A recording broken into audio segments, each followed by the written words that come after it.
पाकिस्तान के खिलाफ नहीं, हम जुल्म के खिलाफ हैं।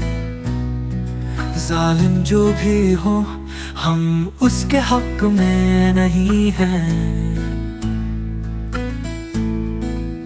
पश्तूनों का दर्द हो या बलोचों की आवाज, हम हर मजलूम के साथ हैं, ये है हमारी राह।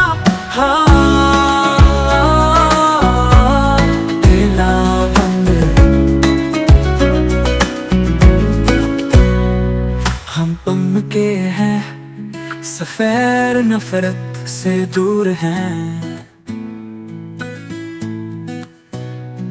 जालिम के सामने डट कर हम चट्टान की तरह हैं। पश्तूनों पर जुल्म हो या बलोचों की फरियाद, हम हर जगह पे इंसाफ की बात करते हैं आज।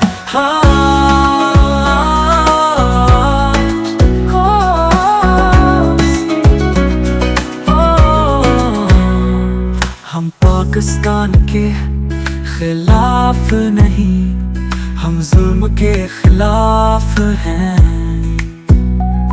जालिम जो भी हो हम उसके हक में नहीं हैं।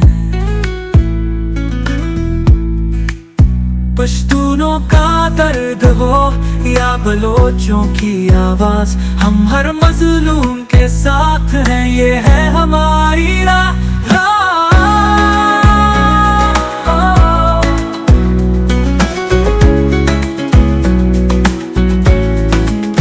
ये सरजमीन है सबकी, ना किसी का खास हक, मगर जुल्म सहना ये है गुलामी की शर्त। हम वो आवाज हैं जो दबी नहीं जाती, हक की जंग है ये, हम रुकने वाले नहीं।